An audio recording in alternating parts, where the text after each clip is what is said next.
Hello, everyone. Jonathan Dean here. And Elvin Handy. I'd like to welcome you to Off the Axis Podcast. We have a big show today. Lots of news this week. We're not going to be able to cover it all, but we're going to hit the highlights, the big points, most interesting stuff. And, definitely. Hopefully, we can give you guys a good show tonight. Yeah, we got a lot happening this week, all the way from war coverage to people on trial for murder and people getting attacked in New York. I mean, so much going on this week. I mean, the voting in California specifically, that's going to be our, I guess, that and the Karmelo Anthony are going to be our highlighted topics of the night. Yeah. But yeah, let's go ahead and dive on in. Let's not waste any time this evening. Okay, well, first I want to show you guys, we're going to cover the election. I would say election fraud in California when it comes to the LA mayor, but I'm going to do it from reacting to a great video that Steven Crowder put out. He really broke it down really well about what's going on in LA and how they are committing this fraud within their election system. So let me pull that video up for you guys. Yeah, it's been wild, guys. It's been wild to see the night of the election with Spencer Pratt solid in second. You know, we saw the lady. What's her name? Raymond. Yes, I think it's Raymond. Raman, I believe. Yeah, we saw her make her concession speech, and man, it looks like she made a mistake. All that crying on national television wasn't needed quite yet. Yeah, true. The votes still had to come in. Yeah. Yeah, the votes. Where they were coming in from, I don't know, but right, they were just magically falling from the sky. Well, we can give you guys an update of why this is happening. We're going to break it down for you. Let me switch it over to the other scene. Right. Okay, guys, let's check this video out. Well, Spencer Pratt had been in second place since election night, but that all changed with the very latest ballot drop this afternoon. And here's a look at the new numbers. Raman gaining about 19,000 votes in today's drop. Since Friday, check these references here. Raman has won every single dump. And she hadn't won a single one up to this point. How is this even possible? What the Not one. guys? Seriously? Is anyone buying this? Now, this third place socialist has now not only surpassed Spencer Pratt, who won't be eligible to run for mayor, but is now actually passing Bass. Every single major dump, I believe, since Friday, we'll get to those numbers, have gone to one person, which is statistically not maybe impossible, but has never occurred anywhere else in nature. This pattern has never occurred anywhere in nature, just like the Joe Biden blip graph you've famously seen, right? But here, I want you to keep this in mind. Because the whole excuse that was used for 2020, when people said, how do the votes flip overnight? Donald Trump was winning the election. We went to sleep for 3 hours and every single state flipped. Their argument was, what a night that weren't we hanging out that evening? I think I was back in Daytona. Were you? When that happened. Yeah, because maybe we're on the phone. Yeah, I think we probably were on the phone, I think. I remember just watching that and waking up the next, I went to bed, I don't know, like 11:30, 12. Yeah. And waking up the next morning and be just so shocked. Yeah, it was shocking. It was very shocking. I remember when Trump got up on the podium, he looked distraught. He couldn't believe that happened. You know, I would say it's less shocking, though, when it happens overnight versus happening in a week. Yeah. Less. Definitely. Well, actually, it says all the mail-in ballots, guys, they're all going to be left. They're all going to be leftist because COVID. Because COVID. Donald Trump said, hey, you should vote in person. And the left, they were afraid, they wanted social distancing. So it makes sense that 100% of many, many vote dumps that were mail-in ballots went to Joe Biden. Okay.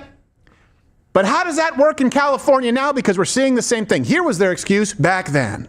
For many Americans across the United States, vote by mail is new. So I am joining in Leader Abrams' call for action and urging Americans across the country to get their ballots in and to get them in now. Social distancing measures at the onset of the COVID-19 pandemic boosted mail-in voting.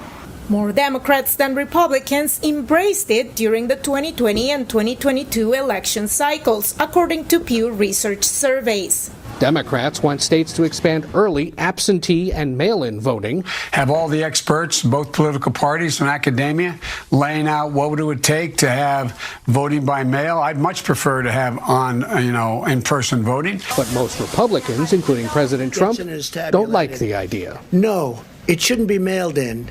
You should vote at the booth, and you should have voter ID. This is the same dynamic that we saw back in 2020 when states took longer to vote. It looked like Republicans were doing better at the beginning. They tend to vote earlier. The votes tend to be counted just culturally, not even sure why, tend to be counted first. And then once the votes that are already there legally are counted, it looks different. Right. Yes, that's way more simple than go to the place and vote that day. Yeah. And that's their play, really. It's not a cultural thing. It's their play is to see where the Republican is standing once election day takes place. And then since it's elongated over a period of days or a period of months, you can just make up those votes and get that exact tally you need to surpass that Republican. So in California, the mail-in ballots must be postmarked the day of the election. They can show up a week later. They can show up 2 weeks later. They can show up 3 weeks later. They must be postmarked. Yeah, they have to be postmarked. So how do you get a postmark? What does a postmark look like? Well, they claim that the postmark takes place when it gets to the post office. Whoever works in the post office or machine postmarks that envelope for that day. It's a stamp. Yeah. Mm-hmm. A stamp. Now, California claims that they will only, the election was on June 2nd, and now they claim that they're only going to accept the postmark up to June 9th. That's what they claim. I don't know, because California cricket, so I don't know. Well, clearly they don't need to accept any after the 9th. The election's in their yeah. So I think that window where they steal the election is between that 2nd and that 9th window, and you could see that over the weekend because on the 6th and the 7th, on June 6th and 7th, that's when she took over Pratt in the election. Those 2 days, that was her main days where she got a big voter dump. We watch this happen in every major metropolitan area across the United States. Yeah. Every election in every major metropolitan area, every time. Yeah, every time. Every single time. Yeah, it's pretty sad. They don't even try to hide it. No, they don't try to hide it anymore. I mean, they just put it right in front of your face now. They don't even care because they know nothing going to be done about it. Let's say mail-in voting. You could still do it in a way that wouldn't be that complicated. All right, let's say the national voting day, let's say it's November 4th, November 5th. Okay. You need to submit your mail-in vote by October 28th. Yeah. Mm-hmm. And then it will sit in a stack where they count all the rest of the votes, and you don't even know the difference between voted in by mail or in person because they're counted at the same time. You have an advance date, due date, deadline for when you vote by mail. Would be really easy. The left opposes all of it. All of it, all of it, all of it, all of it, all of it, all of it, all of it. Why? Well, let's go to California. So last Wednesday, the morning after the election day, here's what the race looked like in Los Angeles. Right, Karen Bass was at 34%. Spencer Pratt was at 30.4%. Rahman was at 22.3%. That was with 60% of the votes counted. He had 40% more votes. And check all the references we're making available every single show. And if you notice that graph, that was showing the day after election. So that was that true number there. 60% of the votes in, and him and Bash, they were in the front runners to be the front runners for the November election. And it's also worth noting that part of those numbers that were already in that day, part of those numbers were mail-in ballots. Yeah. So definitely. And it's not so, when you're looking at statewide voting or nationwide voting, clearly you're going to have things come in. So say it's a presidential election. Yeah. One state's going to vote this way. Districts are going to come in at once. Mm-hmm. They're going to be significantly different. We're talking one county where the people are very similar. We're not talking about all of California where you have Northern California, Southern California, LA, San Diego. Right. This is one county. Right. So they should have similar ideology. Similar ideology. Yeah. And similar, we should be seeing similar numbers. Right. So why would it just switch all of a sudden overnight? Well, we know why. Well, we know why. We know why. to the simple-minded people out there, why would it just switch overnight? You know what I mean? Like that doesn't add up. That doesn't make sense.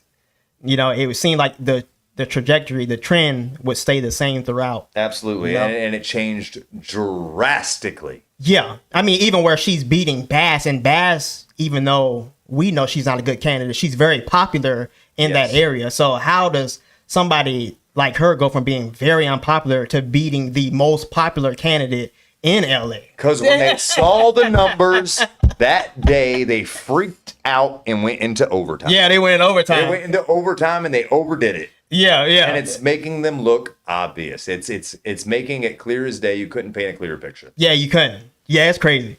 Man. Every day we stream, weekdays 11 a.m. They were so bad for Raman that she actually cried addressing supporters, and this was labeled as a concession speech, but then, oh wait, something mail-in voting. Don't trust your eyes.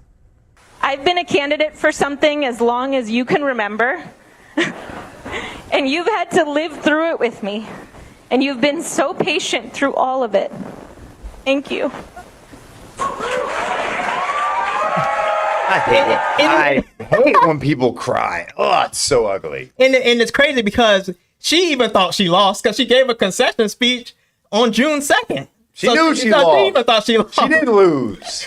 So she probably don't woke up on June 8th and surprised she done won herself. You know, I mean, it's crazy. Like even the candidate she thought gave they lost. the concession speech. If anything, they should just stop counting her votes at that time. Yeah, but she gave a concession speech. That means she said she's out of the race. Okay, good. Yeah, even she knew she was unpopular because I remember you told me about how could she not about that failed debate that she had. She couldn't be popular. She fell on her face in every debate, every interview, and she is an extremist. You think Karen Bass is bad? Man. This lady is far more to the left. Dang, man, she even more to the left than Bass. Absolutely. Jeez, man. Boo, you suck. How incredibly lucky we are. How incredibly lucky we are to be in this together. Thank you all so much. Well, fast forward to Sunday night, things change. Right. Well, Spencer Pratt had been in second place since election night, but that all changed with the very latest ballot drop this afternoon. And here's a look at the new numbers. Raman gaining about 19,000 votes in today's drop, vaulting her ahead of Pratt, who only got another 9,000. Incumbent Mayor Karen Bass was already projected to make the general election, and her campaign has already put out a statement within minutes of the latest ballot drop attacking Raman. This is the first major shift we have seen in days, with Nithya Raman moving one step closer to the November ballot. Well, it seems like I think it was CNN labeled it, Mission Control can fact check me, a concession speech. She's definitely going to be in the running, and she's going to be able to run. Pratt won't. By the way, Kalshi was way ahead of the game. To give you an idea, Raman passed Pratt in the Kalshi odds last Thursday afternoon. She now has a 40% chance to win the general election in November. Jeez. So the betting odds always give you a pretty good idea. Now, just to be clear, they are not meant to be any type of a moral judgment. It's just telling you where the money is going. So, is this just the way big money moves because big money knows what's going to happen? Mm-hmm. Yeah, definitely. Expect elections to go right day of. Oh, you have a pattern, and then completely erase, etch a sketch, shake it. Or it does seem like maybe someone has their thumb on the scale here. Okay. We'll go through each point. You can check the references. Here are the reasons you should probably be skeptical of the elections in California. Raman isn't just winning with the mail-in votes. So since we first started reporting on the results Wednesday morning, bring this up, Raman was at plus 80, or she gained 85,000 since then? Yeah, she gained more than Bass. She gained more than Bass. That's right. Bass gained 78,000. Sorry, the graph is a little bit small. Pratt, 41,000. Since Friday, check these references here. Raman has won every single dump. Guys, this is statistically impossible. And like I said, this is one county. Yeah, there's one county. This would be different if we were looking at a national race. If we were looking at a statewide race, it wouldn't be surprising to have voting dumps come in. that are won after, oh, we got all these votes for Trump and now we got all these for Biden. Yeah. That is far less of an anomaly than one county. Yeah. It's impossible. Yeah, because the county, they thinking more like a tribe, you know? Absolutely. LA County is tribal. They shit in the streets. Come on. Like, how much more tribal can you get? They hit crack pipes on the corner and shit in the street. Yeah, that's true. And before we resume play, I actually have that pulled up where you guys can see that even more. I don't want to watch somebody shit in the street. Oh, no. Not what are you playing on here? You're going to get kicked off YouTube. Let's see if they can see this here. So this is what Crowder's talking about here. So I don't know if you guys can see it, but Rodman has an update about 23,000 votes. And then you have Bass here with an update of 19,000 votes. And then you have Pratt with an update of about 10,000. So you can see out of that day in that group, she won that right there. How the turns have tabled. Right. How the turns have tabled. And then we go over to the next day. She won also again, beating Bass and Pratt again. And now she's in second with 19,000 update on her votes. And Bass only had 15,000 and Pratt only had a measly 8,000. So that's what Crowder's talking about. He's saying that she had these massive voter dumps over the weekend that just boosted her numbers and put her into second place. It's how do we not have one day of voting? How? Yeah, I know. And that's how it was supposed to be. If you aren't smart enough to vote on election day, you're not smart enough to vote. You're not smart enough to have your vote counted. Like, right. Like, that's true. You know, every time I see one of these elections, every time I see an election, any election almost at this point, and every time I see some really severely debilitated individual, you know, little droopy face on one side, and they got their "I voted" sticker. I never hated MTV more. You say you never hated him. Rock the vote. That was the beginning of the end, guys. Oh my goodness, it was the beginning of the end. The beginning of the end. It was the beginning of the end. Yeah, I don't know. It's crazy. The numbers that's encouraging all people to vote was a massive mistake. Well, yeah, because you're gonna get a lot of idiots that's gonna vote. You know. But it's worked out great for Democrats, hasn't it? Oh yeah, super great. Because the idiots are voting. Exactly. How is this even possible? What the fuck? Guys, seriously? Is anyone buying this? She was well in third place. Yes. Well in third place. Every single dump since Friday. Especially if all of these were supposed to be submitted, right? Yeah. Before. In other words, it's not like people are voting after election day, right? That would be absurd.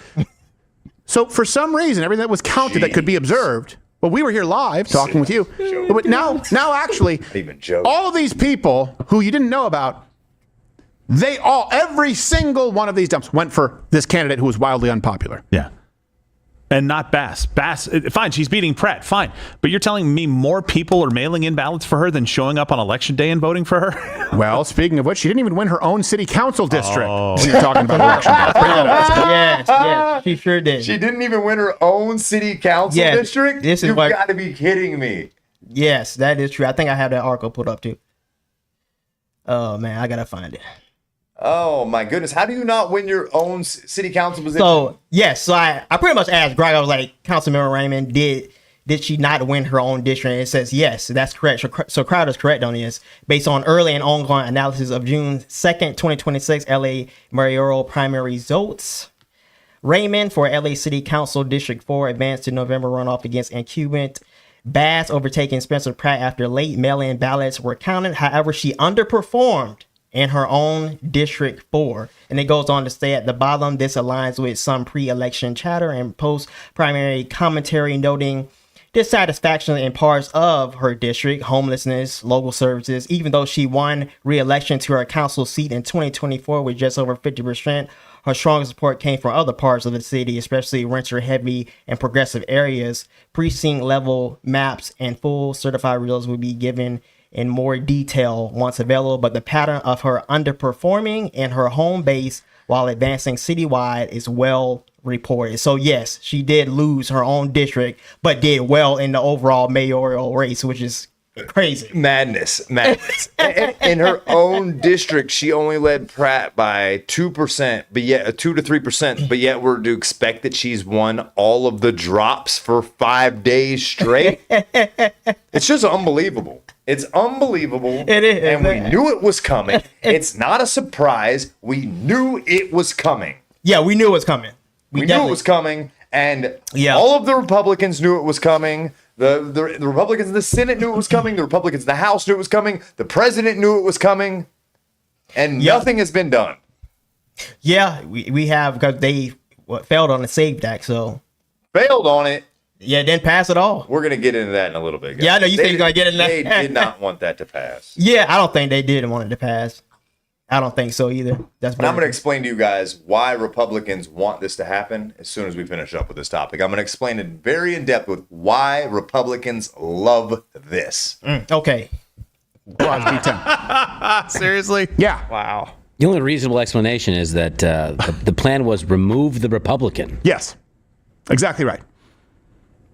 This would be the first time that's happened. By the way, Spencer Pratt did chime in on these anomalies. He wrote, a net swing of more than 43,000 votes since Tuesday. 43,000, huh?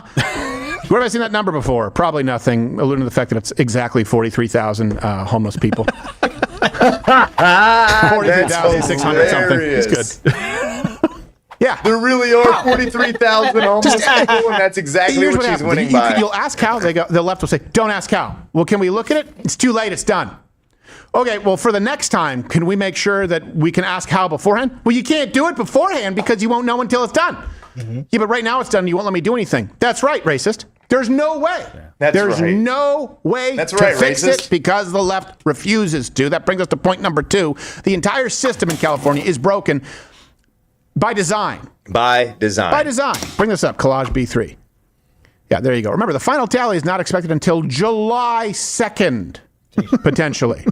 They have a whole month to cheat. July 2nd. Jeez. So there's a chance Pratt could still make it. Right. But we don't do that because we assume. Right. All the dumps are going to be for someone other than Pratt. Was doing great on the day. Well, not even the incumbent either. The most popular person in the race. It's not that person either. It's Pratt was doing surprisingly well on the day. Yeah. But all the other times, what would you expect? Would you expect it to be within striking distance of what we saw same day? Why would you think that? Why are you all so unreasonable? Socialists only vote by mail. What's the matter with you? Yeah, don't you know? It's because of COVID. So the left votes by mail. Especially if they're voting from Pakistan. They just vote by mail now, too. But why? Because they do. I also typically attribute dumps to Indians, though. It could be, yes. Yes, this is true. So, July 2nd. Which, by the way, makes sense when you actually see who they have counting in California. That's good stuff. That's good stuff. 1, 2, 4. Banjo 6. No joke, I would sooner trust him with the elections. I know too. Yeah. Absolutely. At least he's honest. He's got an honest face. He's got an honest face. Oh, let me skip that. Stephen, what are you doing? You can take it. And now, well, you have to do this when you used to vote absentee. I don't remember exactly what it was, but you had to vote well ahead of election day so that it would count. That's not what's happening right now. Mail-in votes can be counted as long as they were postmarked by election day and received by June 9th. Yes, meaning they have to have been received by tomorrow. You have to time cop your fucking vote. As long as the votes are received by, today we're June 8th, tomorrow, that's the cutoff, guys. What? What? It's normal. What's the matter with you? My gosh. You're supposed to just look at this and go, yeah, fine, I accept it. And by the way, in case you're also, so there's that, but at least they're really strict with the ID in California, right? So even though it could be postmarked, your vote could come in tomorrow. And I don't know if did you watch the debate between him and Nick Fuentes? A little bit of it. It was good. It was good. The part that I did see. And this was exactly Nick's point. That if you do not do something, if you do not punish the Republicans, then they're not going to change this. They're allowing this to happen. Right. I keep wanting to get into it, but we're going to wait for the segue. We're going to wait for the segue, guys, because I'm going to go in today. We're going to wait. Which, by the way, postmark means you can just mark it pretty much however you want. That's not that hard to do. And then, someone could vote yesterday or today. How many votes do you need? Yeah, how many do you need? That'll determine. Also, that makes it a lot easier when you can just register with, I don't know, in California, check the references, a gym membership card, a prescription drug label. Yeah, prescription drug label. That's allowed. That's allowed. A prescription drug label? Well, the homeless felons all have that from buying pills. Yeah, pills. And what do you... Let me see, did I bring that one article up? Yeah, pills. Let's see if I can find it. Yeah, so basically anything with your name. Yeah, anything with your name. Anything. Much. You can have a utility bill. You can have a gym membership. You can have, oh my goodness, you can have... And you can have this is why I want to bring it for you guys. You can have an insurance card as well too. So this is where they really make a big bulk of their voting, because with their insurance cards, California gives illegal immigrants free health care. So that means they assign get them an insurance card. Right. So they can vote through that method. Yes. Yes. So it says, yes, eligible enrollees in California state funded Medi-Cal program, including undocumented immigrants, receive a physical Medi-Cal benefits identification card. So they can use that to actually register to vote. No questions asked. Yeah, no questions. They're not even allowed to ask, are you a citizen? They're not even allowed to ask. Yeah. They don't ask. Yeah, it's crazy. I mean, they take so much. Driver's license, passport, employee identification card, credit or debit card, a commercial establishment credit or debit card, military. A credit or debit card? Gosh, pretty much everything. You can register to vote with everything. You just write your name on a piece of toilet paper and take it in. They'll probably accept it. You just pinky promise that you're not cheating. Pinky promise that you're not cheating. This is terrible. So that's a good argument, because the left always like to come at the right when they say, oh, undocumented immigrants, they have no way to vote. You can take them down that alley right there. Well, if California is allowing insurance cards to register to vote, that means that they can vote in California because they have insurance cards, because they get free health care in California. And no one's allowed to ask, are you a citizen? Yeah. So of course they can vote. Of course they're voting. Of course they're voting.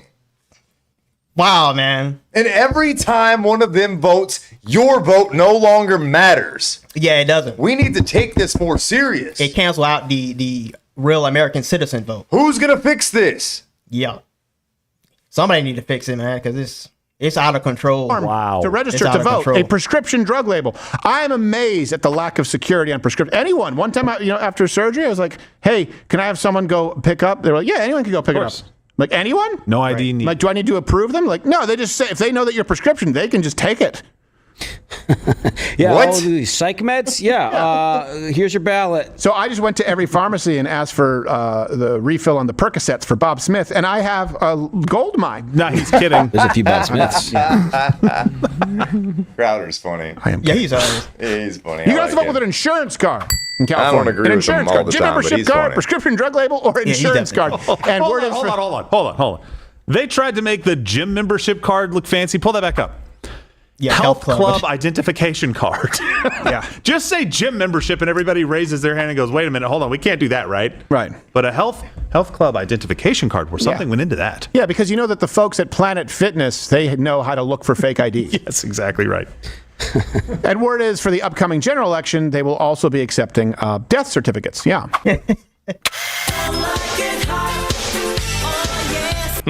Now, remember, think of this when people talk about it being For built instance, in. People go, well, insurance, and you're thinking of... Here is how simple, pull this over so I can see what I'm showing them here. Here is how simple a gym membership card is. Oh, wow. There's how simple it is. Oh, wow. That's all it is. Yeah, that's all That's all it is. That's all you need to vote in California. You fucking kidding me? Dang. Ooh, just something as simple as a gym membership card. And this can change the whole direction of the entire nation. Yeah, because when it comes around for federal election, that's when it really can make an effect on everybody. And California has such a high population. They get so many votes. Yeah, their electoral vote is Their electoral votes are massive. Yeah. This is a issue that needs to be corrected, and no one is doing anything. Yeah, this is a really big issue, man. definitely need to be corrected. Yeah, 'cause I think they probably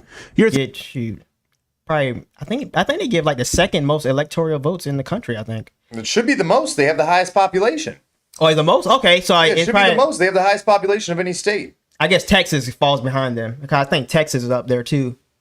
I think it's them in Texas, and then Florida gives a pretty good amount too. They get 54 electoral votes. Jeez, and that's probably the most in the country. Absolutely. Well, let me check. Let me just make sure. I know Texas gives a lot. I can't remember how much they give. I'm 100. No, I don't even need to look. California gets the most because they have the highest census population. Yeah, they everyone gets 2 for the senators, and then the rest are based on your population. So 100% California gets the most by far. Mm-hmm. By far.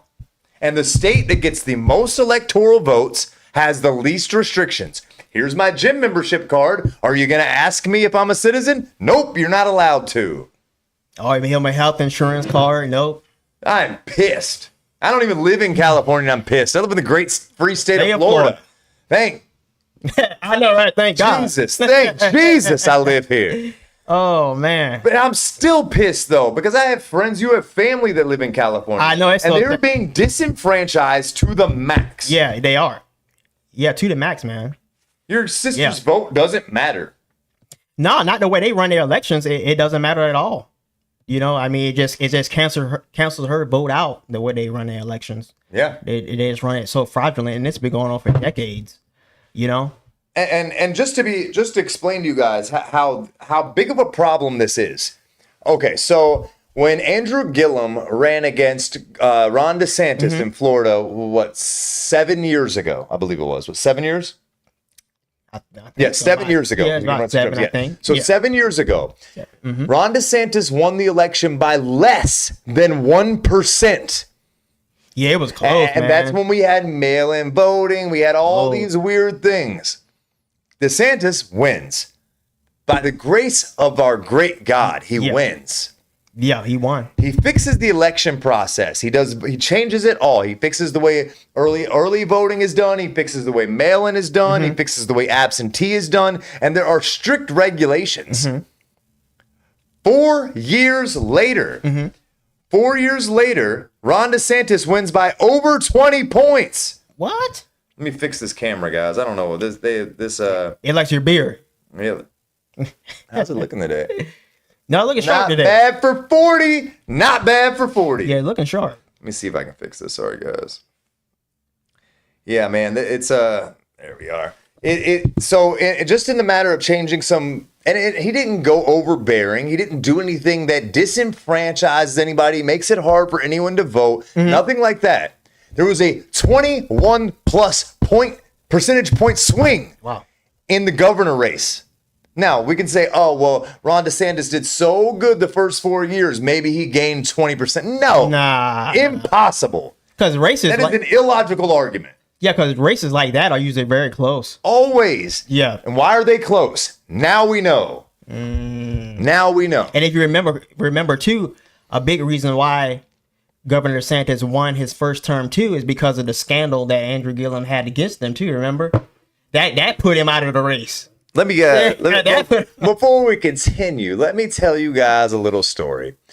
My business was doing went through during COVID. I think it was during COVID, right? Yeah, I think so.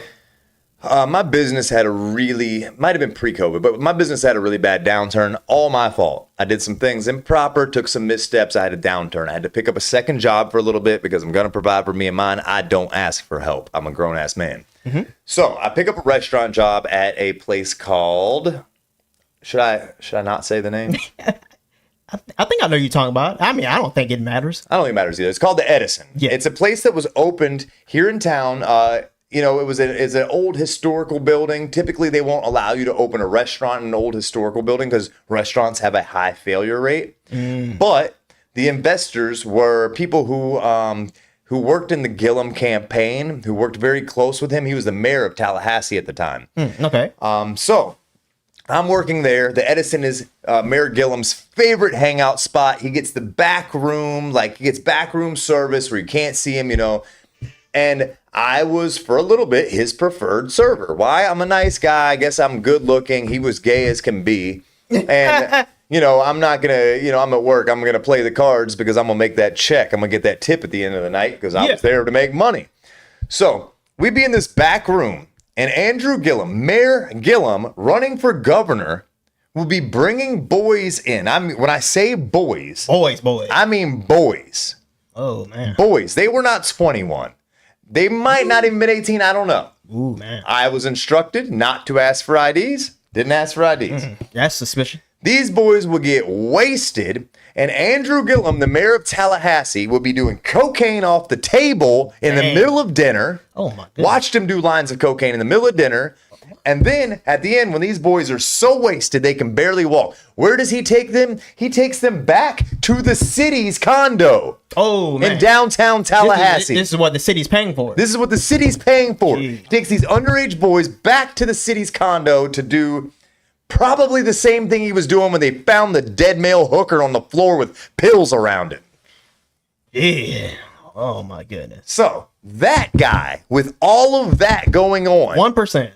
was only lost by 1% to Ron DeSantis. He fixed the voting issues, and then the very next election, he won by over 20 points. Yeah, something definitely going on. Mail-in voting is the biggest problem. Yeah. Absentee voting, big problem. Yeah. All of this, massive problems. No voter ID, massive problem. Yeah. This is not good, guys. And someone needs to do something, and no one is doing anything. Wow. Sorry, I'm side quest, guys, but that's a real interesting story. Cool. I was gonna say cool time of my life, but no, it wasn't a cool time of my life because I was poor and hanging out with a mayor who banged dudes and did blow on the table in the restaurant. So I guess it wasn't that cool of a time of my life. But it was very eye-opening for you to see how the process played out, Absolutely. And as I went around and told Democrats, my Democrat friends, because I don't really have those anymore now that they know how extreme I am. I don't have those anymore. They hate me. But I went and told them, I said, this is what I'm seeing. This is what I'm watching with my own eyes. You know me. You love me. We're friends. You can trust me. Several of them called me a liar, and all of them still voted for Andrew Gillum. Jeez, man. But how were they when they found out about that scandal with the prostitute? They acted like it wasn't a big deal. He's allowed to hang out with dudes. It was the other guy's drugs. If the other guy died from doing drugs. Dude, they still making excuses. They don't care. There's always an excuse. And as much as I'm busting the left for this tribalism, we got the same shit going on the right. It's tribalism. Nobody wants to think for themselves. Nobody wants to analyze facts. No one wants to dig deep. Yeah, nobody digs deep. No one cares. They just want a victory. I just want to be on the winning team. Mm-hmm. Yeah, just to win the team. Wow, so you only can imagine if that scandal wasn't uncovered, he probably would have got that 1%. I told so many people. I called the newspaper after I quit the job and offered to give them the story. WCTV and the Tallahassee Democrat. Neither one would take the story. Wow, because they was on their payroll probably. Because they're both left-leaning media organizations. Yeah, on the payroll. Exactly. Watch, I'm going to get hate threats now from all the elitists in Tallahassee. I just screwed up saying this. Oh, my goodness. Oh, shoot, everybody know you was with a prostitute. I might have just got myself in trouble. Everybody know he was with a prostitute. Oh, man. And then I think he also was stealing taxpayer money, too, with going to partying on the jet and everything. I mean, partying on the jet? He was... My buddy, who I partied with, he was my buddy at the time. I didn't know he was morally inept. Also, at that time, I wasn't as well-rounded of a man as I am now. Mm-hmm. I have had a dark past. I'm not one to lie about it. I wasn't that dark at the time, but I wasn't as morally... I didn't have the foundation in Christ in the word that I have now. But at least you weren't taking other people's tax money and spending it. No. At least the money you was using was money you was making. My buddy was a lobbyist in town, and he is the one that the FBI was investigating with Mayor Andrew Gillum for going to France and England and here and there. And those two were hooking up too. They were college butt buddies or whatever. Man. And then Mayor Gillum got married to some woman, and everyone was confused. Took them all over the world on the taxpayer dollar. Nobody cared. Nobody cared. Man. Dang. Anyway, side quest over. We can continue. That was a good side quest, though. A hell of a side quest. That was a good one. Thinking of you, the law-abiding citizen. Now remember, the goal of the left is to turn you, the law-abiding citizen, into a criminal. Gun ownership, not paying taxes, driving the wrong vehicle, carbon offsets, whatever it is. And they want to turn the felonious class into a voting base. So you look at insurance, you go, well, I needed to go through quite a bit to get my insurance card. Yeah, but in California, remember, providers, they can provide free health coverage to illegals in California. California itself is the provider, free health care to illegals. So it's not hard. You can be an illegal immigrant by law, illegal alien by law in California and have some form of insurance proof.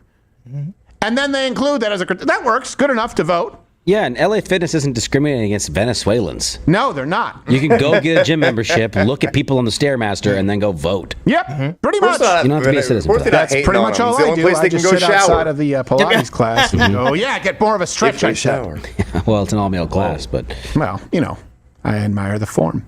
What is it? Point number 3. I got puppies on CNN. Point number 3. Did they vote? Yeah, did those puppies vote? Ain't nothing in the rule book. Look at these. These are going to determine the district Simi Valley. Look, here's my vet insurance card. It is pretty adorable. What are we watching? That dog has a stuffed hockey stick toy. Oh my gosh! I'm gonna die from the cuteness. What's this got to do with elections? How great would it be if one of those dogs just cross-checked the other one? Yeah, I want to see that fight. Crowder also is taking a side quest at the moment. Point number 2 3. minutes for biting. He's also does side quest. 2 minute. Point number 3 said, now on my brain. Sorry. California is doing this on purpose, by the way. They have been stonewalling any and all forms that would strengthen the integrity of their elections. Reasonable things.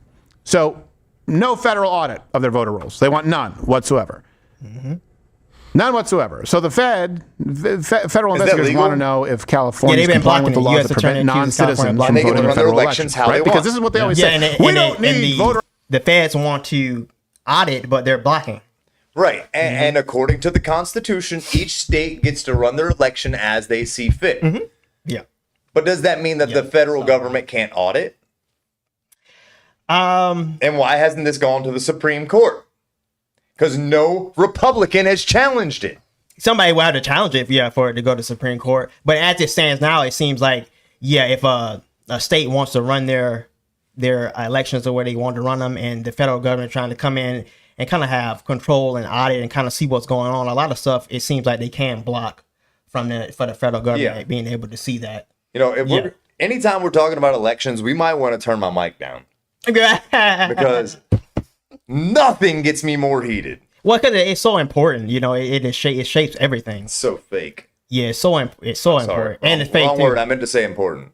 Well, right, National Save Act. Important for the country. The states determine it, and our states' laws ensure the safety. So the federal government goes like, well, okay, since your votes in national elections affect people in Iowa, in Texas, in Michigan, we need to make sure that you're not just selling their votes to illegals in your state. No, not allowed. We're not looking to change. We're just looking to investigate. Nope.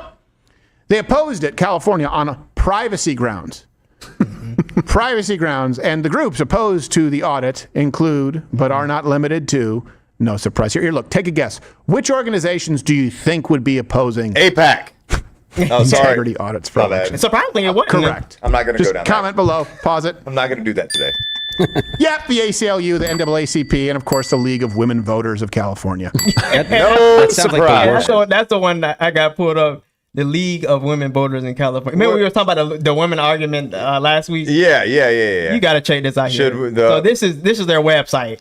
So they're saying that our democracy deserves protection. Elections are under attack, and the time to act is now. Amen. From federal overreach to attempts at voter intimidation and suppression, these threats are real and escalating. Your gift empowers the League of Women Voters of California to defend free local elections through legal action, voter education, and robust turnout initiatives. So they want to fight voter intimidation, voter suppression, but they are the ones pretty much causing the suppression because they don't want the feds to come in and look at what they're doing with their elections. Isn't that hypocritical? You can't write this shit. I mean, empowering voters. You can't write these things. Defending democracy. It's pretty much just a Trojan horse organization. I mean, it's no different than the Southern Poverty Law Center. They're doing the exact opposite of what they say. Yeah. The exact opposite. Jeez, man. Oh my goodness, that was funny. That was so funny because the Southern Pride Lobster, that was the one that was funding the KKK, right? the skinheads, and they funded the California or the Charlottesville, Virginia riots. Yeah, so they pretty much was causing the problems they were fighting. Right. So there's a lot of charges coming in on that case, but the charge I want to see is those who funded it receiving a accessory to murder charge. Oh, okay. Yeah, that'd be something to see right there. Accessory to murder. Well, we won't see it. You don't think so? No, we never see anything. Well, yeah, true.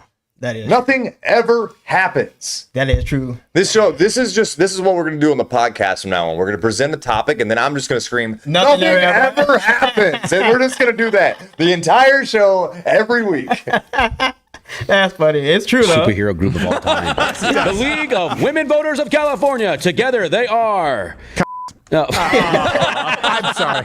Hopefully thanks for finishing that. Sorry. Well, before you wrap this up, Stephen, I just want you to know that one of your favorite people disagrees with you on this. I don't want to do this. You have to. Harry has a different opinion. Okay. This is the dumbest conspiracy theory I have ever heard, because the Democratic establishment and Karen Bass wanted Spencer Pratt in the runoff. They don't want any part to do with Nithya Raman. Why is that? Because just take a look here. Okay, mayor runoff polls, Bass versus opponent. Look at this. Versus Pratt. Bass would have crushed Pratt by 18 points. That's what the polling showed. Look at how she does against Nithya Raman, on the other hand. Raman is ahead by 4 points. Bass has a real race on her hand if, in fact, Raman is the one who advances. No one is saying it's Bass. No, don't say Bass is the one orchestrating this. No one's like Bass, like, I know what I'll do. Right, exactly. What we're saying is California and the powers that... Does anyone actually think that Joe Biden was running the country? Show up, comment below. Anyone think? No. Right. No. But the reason that they wanted him to run again until it became undeniable as far as his degeneration was he was easy to just sort of have as a frontman. They could do whatever they wanted. Yeah. California, the state of California, the legislators, the assembly in California, they absolutely do not want a Republican for the same reason that they don't want any type of audits.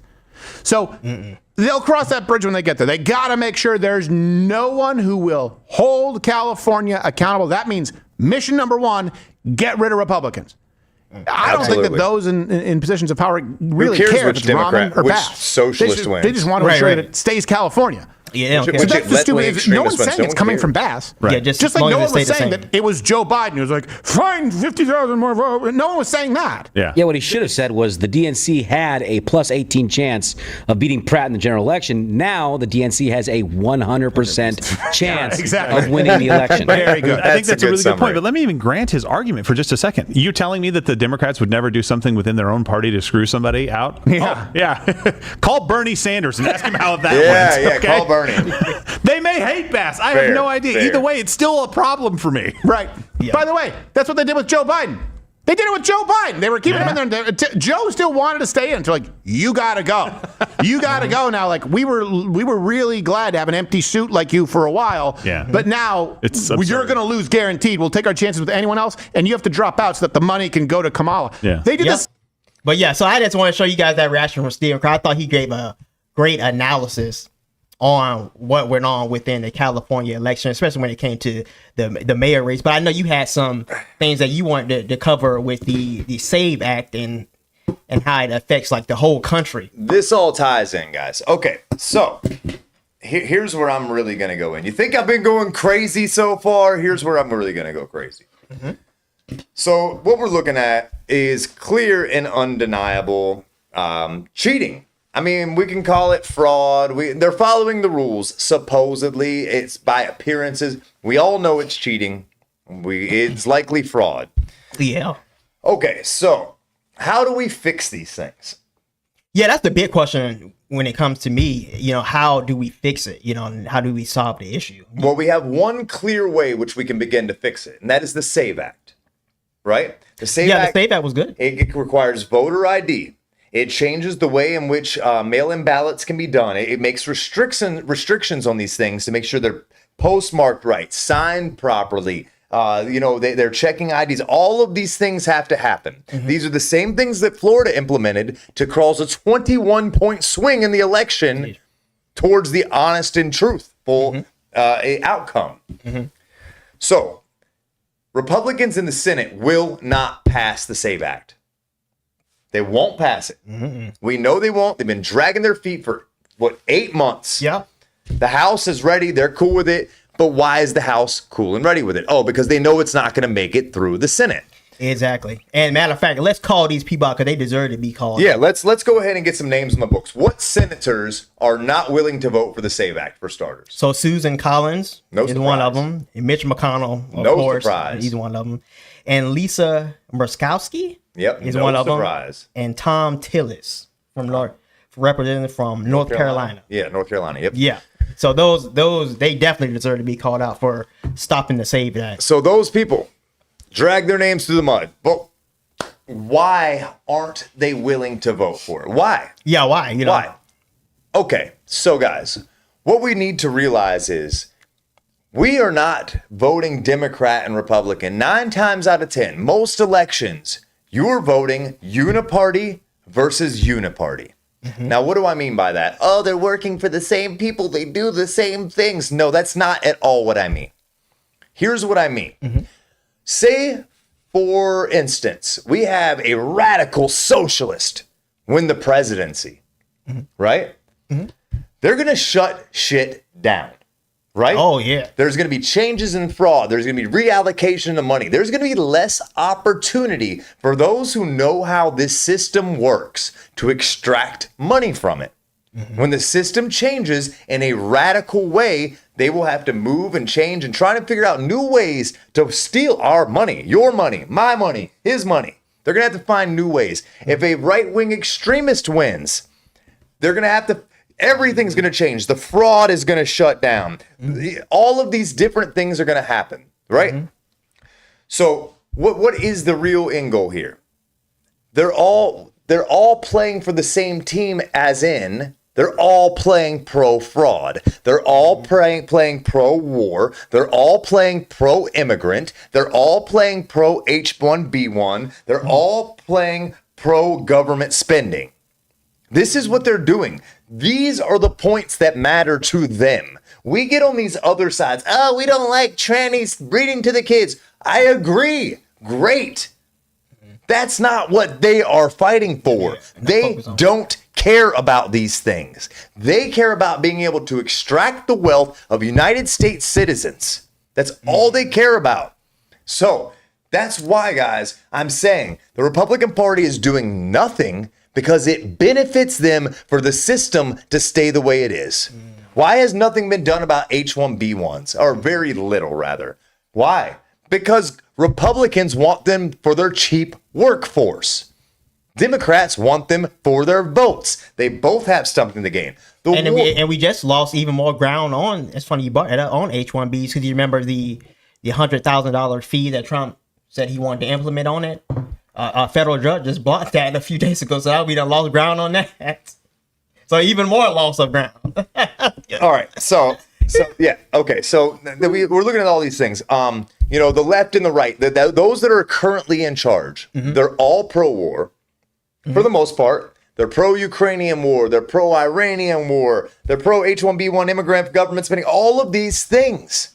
Yeah. So if you have a break from the status quo, if you get in a real dug-in right-wing extremist, right-wing conservative who is really about the business, they lose their ability to commit all of these fraudulent actions that they do. They lose, and we thought Trump in 2016, oh, he's going to come in and fix this, right? Trump did what he could, I guess. 2020, Trump lost. Now, I am still of the position that Trump lost that election due to fraud.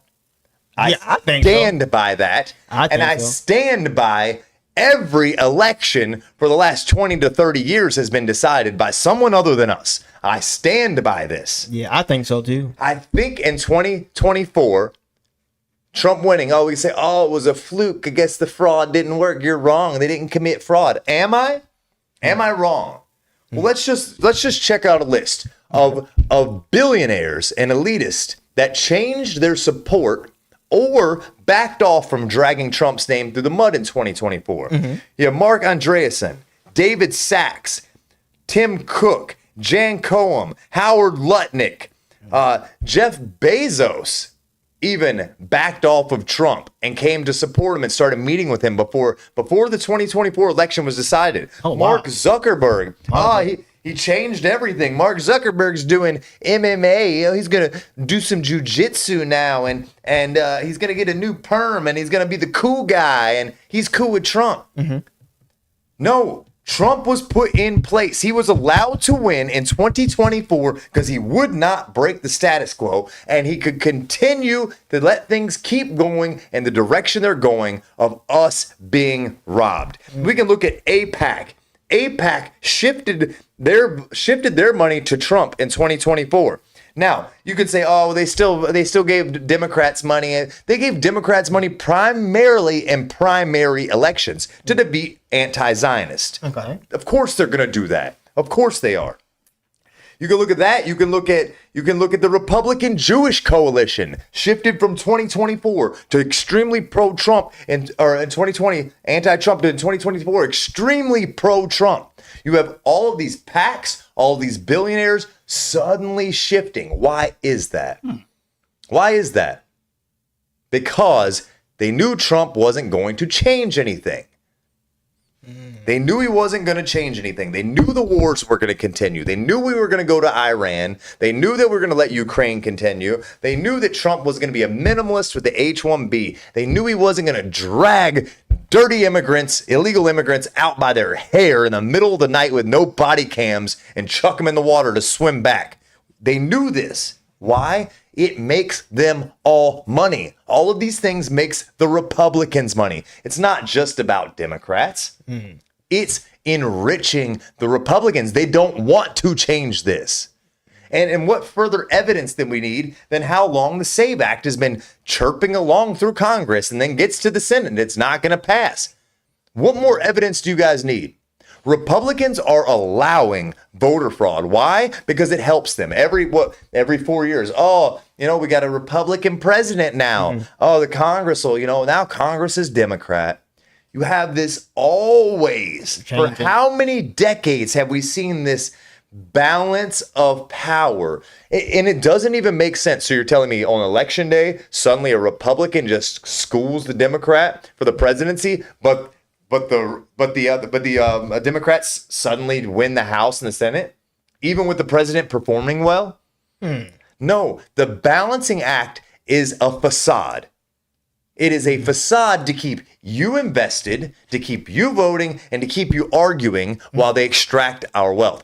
Republicans know what's going on. They can stop it. The SAVE Act isn't even the only way they can stop it. Every governor in the whole country, of every state in the country, can make a change. Yeah, like Governor DeSantis. Ron DeSantis pulled it off. Now look how fair and honest our elections are. Yeah, why can't the other Republican governors do the same thing? They can. They won't, because they are extracting your money out of your paycheck. The Republicans don't care about you. They don't care about all these things they grandstand on. They want to extract money. Look at Thomas Massie. Yeah, I like Thomas Massie. The one person who always voted against big government spending. Yeah, he did. Always. We know how popular he was. Super popular. We know how popular he was. I'm not saying that race was lost to fraud. But guess what? All of those PACs sure did pump billions of dollars into that race. Oh, yeah. I think it was one of the most... It was the most expensive primary race of all time. Yeah. And it's a little primary race. It's not even a big one.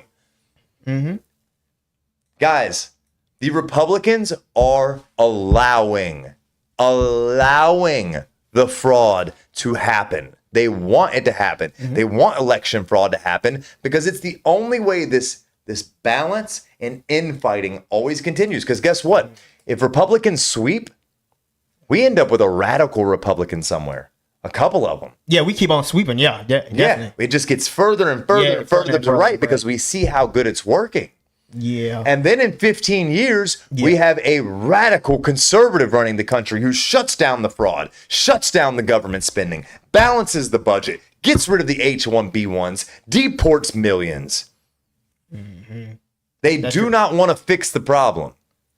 They don't want to fix the problem, guys. And, you know, we can tie this into the California race. We can tie it into the Iran war. Why does the Iran war keep going? They vote for the Iran war. They voted to keep it going. I remember that. Yeah. The most unpopular thing war in I don't even know how long. I guess at the end, Iraq and Afghanistan were highly unpopular. But prior to that, they were popular when they started. This one's fresh. It's new. It should be popular. It's not. Yeah, it's not. Yet. And they voted on that in like a day. Yet. They took them one day to vote to continue it. Mm-hmm. These people do not represent us. So when people like Nick Fuentes, I know we're discussing him again. We discuss him a lot because he has really wild views. Mm-hmm. But when he says, I'm going to vote for Democrats because I want to punish the Republican Party. Well, guess what? That's the only way we get a black horse in the presidential race in 2028. It's the only way we get a radical in the race. A radical Democrat? A radical Republican. Oh, Republican. Okay. Yeah, by letting the Democrats have outright power for a little bit. I thought he said vote for a Democrat candidate in 2028. No.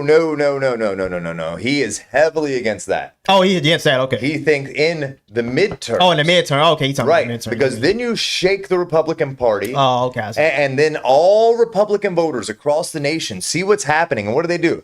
Then this dark horse might rise. You know, then we have a chance. Then there's no chance of Rubio winning. There's no chance of Vance winning. Right now, it's pretty much a guarantee that one of the two are going to win the election for presidency, or at least the primary election for the Republican Party in 2028. It's pretty much a guarantee. But imagine Democrats win right now. They start impeaching Trump. They start impeaching Rubio. They start impeaching Vance. They do all these things. And all of this fraud that is going on this time with the right instead of the left, because always someone's doing it. It's never non-existent. Now it all gets exposed. And what happens when that fraud gets exposed? We see a fiscal conservative, a true dark horse radical rise and have an honest chance at winning the Republican primary. This balance of powers is created to steal your wealth. It's not by accident. It's not by accident. And if we keep voting, oh, let me just pick the better Republican. Oh, he's better than her. This is what we're always going to get. This is their plan. This is by design. This is by design. Mm-hmm. Now, does Nick Fuentes have a solution for when you do vote those Republican Congress members out of Congress, replacing them with good Congress members? Does he have a solution for that? No, he wants the Democrats to win because it highlights because then they can bring these investigations onto the Republicans and expose them. Oh no, I mean in 2028, does he have a solution for getting, once those Democrats do expose? Does he have a solution for removing those Democrats and getting good Republicans in for 2028? I have never heard him discuss that. I've only because you don't want those Democrats to stay there forever. Right, of course. You know, so but naturally Democrats will lose if we can fix the elections. Mm-hmm. Naturally, all the Democrats are going to disappear anyway, guys. So the elections. So he's saying the elections will be fixed in 2028 with a radical by the radical candidate. By the radical candidate. Okay. And I've never been more sold on it until this week. Me watching the outcome, or me watching the progression of this LA County mayoral race. This has been almost a selling point for me. I can't say that I'm going to vote Democrat, but I honestly, this has shown me that his reasoning, his logic, and his train of thought is not off. No, I agree. I agree with him. I would say the only thing that I would like him to see is a game plan on how to retake the House and the Senate. Not just installing a radical president, but installing radical senators, House of Representatives, and a president, because it takes all three to make moves. One would think, unless we have a true radical who doesn't give a shit about the law, who doesn't give a shit about what judges say, who doesn't give a shit about any of this. If we have, when I say radical, I mean a radical. You think that'll work though? Because I mean, this isn't working. Because, for instance, like you take immigration, for instance. Let's say that we had a true radical on immigration, and he was a radical president. He gave orders that went outside the scope of the law. Mm-hmm. And then a federal judge came in and blocked the procedure of the law from taking place.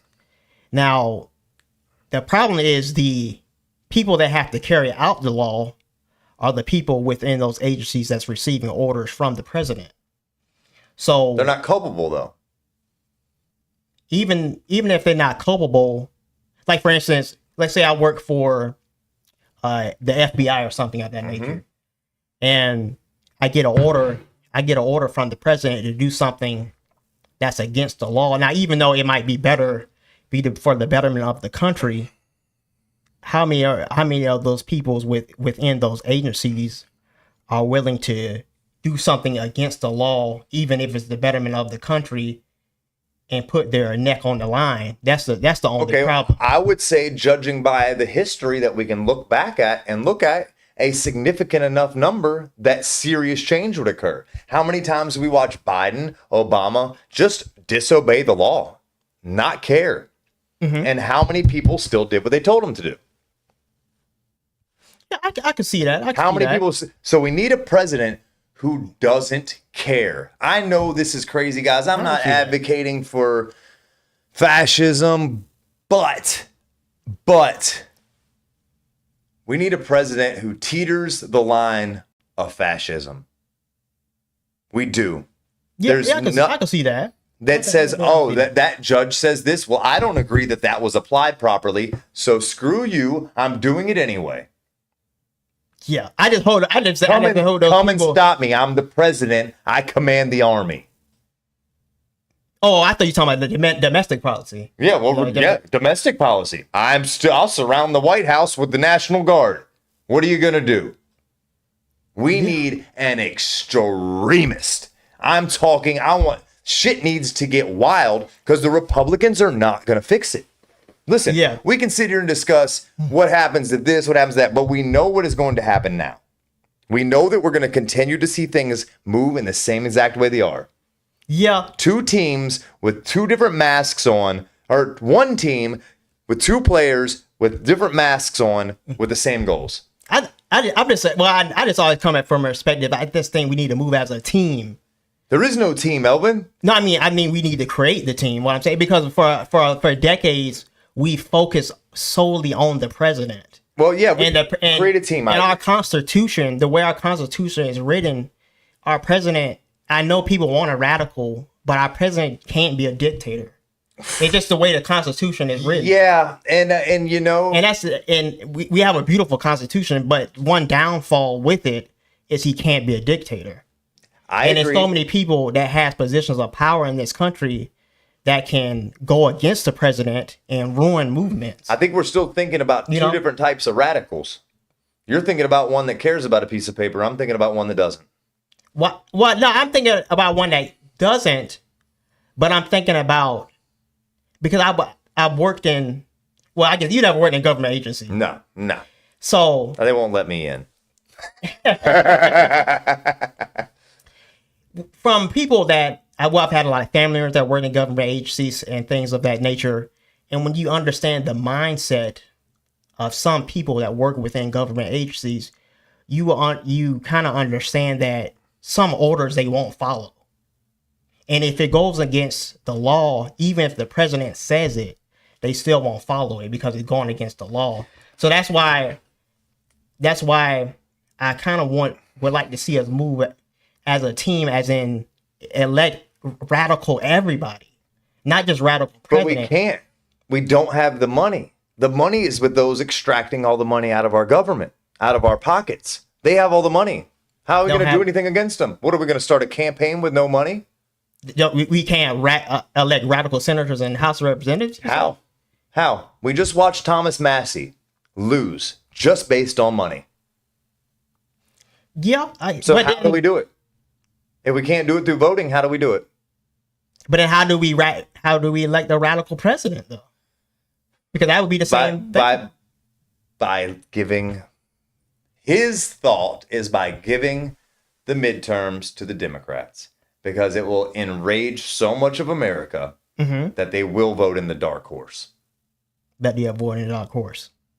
And I am the biggest believer in the Constitution. I think it is the Constitution and the Magna Carta are probably the two most beautiful man-made, man-written documents. Can't compare it to the Bible. Obviously, I'm not going to call that man-made or man-written. Well, yeah, not better than the Bible. Right. So I'm going to say those are the two most beautiful documents ever written by man. Yeah. And even I now am realizing it's faults in it, though. There's faults in everything. Yeah. And those faults have been exploited to the point to where the document doesn't matter anymore. Yeah, the document's already not functioning as it should. Yeah, no, it doesn't. In no way. Yeah, in no way. We don't have an even distribution of powers. We don't have checks and balances. It's not operating anymore. It's broken. Yeah, it's only checks and balances when they want to block something they don't like. That's the only right. And the only thing they want to block that they don't like is things that benefits us. Exactly. So I'm not saying that I'm sold on this vote Democrat thing, and I know we discussed this a lot, and it's probably I don't think it's a bad idea. I just would like to see more on his game plan of taking over the whole system. That's what I want to see. More of his game plan of taking over the whole system. I don't know, I might be wrong, but I just think that a good radical president still need a good support group around them in Washington, D.C. But what better way than to just burn it all down? Now we could take that approach and burn it all down. And in my start opinion, from zero. In my opinion, voting for Democrats in midterms is a way to burn it all down. Yeah, that's definitely a way to burn it all down. I can't think of a faster way. Yeah, that's definitely a way to burn it all down and then just start from zero. It's just so obvious. It's not even debatable anymore. It doesn't matter who you're looking at. Oh, and I used to revere Ted Cruz. I used to think he was a pretty good dude. I used to too, but I used to think he had good policy. I used to have. Man, get these ducks off my feet. They're making me sweat. Hey guys, I got just another side quest. I got podcast slippers. I wear these while we're doing podcasts. So I used to revere him. I used to think he was great. There's so many of these people I thought were great, and the more I learn about the system and the more I watch it, now that we're so involved in politics now, we're really paying attention to all the small things as well. Yeah. We're picking up things we never saw before, and you and me have been on this journey for what? We've gotten really involved in it last 6 years or so, 8 years. Yeah, 6 years, and then we started the podcast last year. Right. So watching all this happen, I don't trust any of them. You don't trust any of them? They're all against me. And, on the big topics, on the big show stuff, on the, I guess, the cultural topics, for instance, that they put so much weight on that. But whether or not two dudes get married really doesn't affect my life. No, it's bigger problems than that. Whether or not Kanisha gets a fucking abortion next week, and I am the most pro-life person I know. Whether Kanisha gets an abortion next week does not really affect the long-term survival of the nation. No, it doesn't. She was not having the next Albert Einstein. She wasn't having the next Thomas Jefferson. She was having, I don't know, Jaquan without a daddy who's going to steal candy from the store. That's what was going to happen. So, they put our focus onto these things. And while they're doing that, they do nothing about what matters. Mm-hmm. Voter safety, voter integrity. They do nothing about it because this is all a system that has been created and designed and manipulated over decades. And I think this probably started, if I had to guess, probably started around the turn of the century, the 20th century. And it's only gotten worse. They have continually learned how to manipulate and squeeze the juice out of the fruit. Mm-hmm. And I don't know that there's a way to turn it back now. Our elections don't matter. So if our elections don't matter to that extent, I mean, what are we even supposed to do? It's a tough one, man. It's really a tough one. I mean, the elections are fake. The solution is hard. It's a tough one. So when people say these things, we'll vote for Democrats to burn it all down. And a lot of Republicans, those on the right, are like, oh, you're a traitor. Oh, you're a plant. Oh, you're this, that. That's because they have extremely small world ways of thinking. If you can't step back and at least consider the ways that would be beneficial, if you can't recognize how another human being who resides on you on most thoughts, opinions, and views would think that that's a good idea. If you can't come to that agreement, then you're not even trying. Like you're just not trying. You're another tribalist. Like I'm not saying that opinion's right, but I'm saying if you can't even see how it makes sense, you're not trying. Like, and that's part of the other problem. People who can't take these information and come to conclusions, abstract ideas and abstract conclusions, those people voting are how we got here. And now we have a voting system that's corrupt, a voting system that's dead, a voting system that's based on what PAC gives you the most money, or you have 7 days to turn in mail-in votes and 30 days to figure out who won. Yeah, it's crazy. It's a scam. It's a scam. Yeah, it's a big scam. I know in my heart the 2020 election was fraudulent. Yeah, I believe so too. I know in my heart, and I think that most people that watch this know that as well. Yeah, in their heart, I think they do know it. So they just don't know exactly how to rectify the situation. And I don't either. Yeah. I'm just here. I just find these ideas. I hear them. I listen them out, and I try to get a real in-depth understanding of what the people say. Yeah. And this is, I have been coming around to this idea slowly. I was very far away from it at first, and just as I watch the nation fall, as I watch elections corrupted, as I watch immigration have no change, as I watch these H-1Bs just continue to flood my nation, as I watch next year Trump approving 100,000 Chinese students to come and take the place of young Americans in colleges. Yeah, I heard about that too. As I watch this, I know. Yeah. They're all on the same team. There is a uniparty. And it's just not what we always thought it was. It's not like, they're all in the cabal. No. No, it's not that. No, they're all in the business of fraud. And they're making all money. in the business of extracting wealth in any way they can find. The Republicans, for the most part, are no better than the Democrats. And we have one or two good Democrats. We have one or two good Republicans. I'm not whitewashing the situation. Yeah.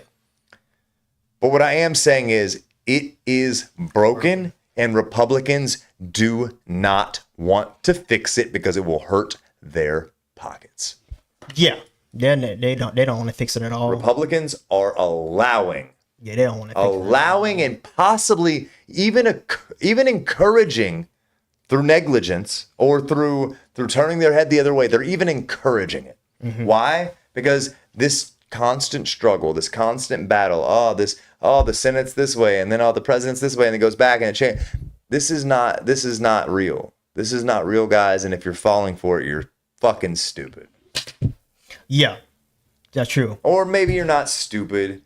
You just need to come around the corner. I mean, I've only recently come around the corner. So no, you're not stupid. I'm sorry for saying that. I'm sorry. And I never apologize for calling you guys stupid. But at this time, I'll apologize. This time I was wrong. And another thing that could help too, I was researching this the other week. Instead of just focusing on basic laws that federal judges can just block and stop the implementation of, we need to also be focusing on amendments to the actual Constitution. Because if we get amendments to that actual Constitution, no federal judge, not even the Supreme Court, can overrule that. Yeah, and who amends the Constitution? Yeah. The people trying to steal all your money. Yeah, I know. I'm saying we can get to that point. Because I'm just saying we always focus on like the basic laws, but the basic laws can get shut down so easily through the court system. But if somehow we could get the right people in where we can make actual good amendments to the Constitution, a federal judge or even the Supreme Court can never strike it down. And also, the tribalism has gotten so deep. I don't know that we'll ever see another amendment to the Constitution again. You don't think so? Not until this gets ironed out. So you don't think we get some good radical people in Congress, presidency? Yes, if that happens, that we could see some amendments to the Constitution. But we need 2/3 of the vote. Yeah, you need 2/3. Yeah, we see a 50-50 split down party lines with two parties that almost have the exact amount of votes every time. This isn't an accident. This isn't a naturally occurring phenomenon. No. This isn't. This isn't the Fibonacci sequence in politics. This is by design. You're telling me that every year the House is almost split down the middle, the Senate is almost split down the middle. Weird. No matter how good the president does, no matter how good Congress does, no matter how the country's going, it just perfectly splits. And when it changes, it flips with almost a perfectly split equation. Still, this is not natural. The system is rigged. Your vote doesn't fucking matter. It's definitely rigged. We need, it's a tough one, man. We need something that can get all those people out and replace all of them. A dark horse that exposes them all. Yeah. That digs into the fraud, has no attachment to it, and has no concern with it. Yeah, no concern with it too. Yeah. James Fishback, 2028. Yeah, that's a tough one. Yeah, so because you also gotta look at how much money it takes to run a presidential campaign. Any campaign. Look how much money it takes for Thomas Massey couldn't win his campaign because of all that money that came rolling in. So that's where the problem come in at too, because you have an extremely good candidate, but then he doesn't see a chance of winning if he doesn't take money from certain people. Right, and then he's stuck. And then he's stuck. And then it's like, okay, well, maybe he could just take the money and then say, hey, got your money and win the election. They'll kill him. Yeah, they will kill him. That's playing with fire. They'll do what they did to Trump and have 100 and whatever charges against him by the end of the year. Yeah, that's playing with fire right there. You don't want to take their money and then not do their bidding. Yeah, it's tough, man. I don't see a way out. Sheesh. And it's always, we can vote our way out of this. We can vote our way out of this. We can vote how many times have we heard over the last 20 to 30 years that we can vote our way out of this? I've been hearing this since I was 12 or 13. I remember my parents saying, vote our way out of this. No, we can't, because your vote doesn't matter. And it matters less today than it did 10 years ago, and it mattered less 10 years ago than it did 20 years, or more 10 years ago than it did 20 years ago. Yeah, it loses value every year. Every election cycle, your vote loses value. There's more money involved, and they're all on the same team. They're on team them. And it's not like, it's them versus us. We have to hate the rich people. No, that's not what I'm saying. I'm not saying we don't need rich people. I'm not saying people shouldn't be able to be rich. I'm not saying any of that. And we specifically really talking about the political class of this country, too. That is it. The political class. Because you got to even understand that a lot of the political class of this country didn't even go in rich. They're leaving rich. So that's something as I said, about too. By design.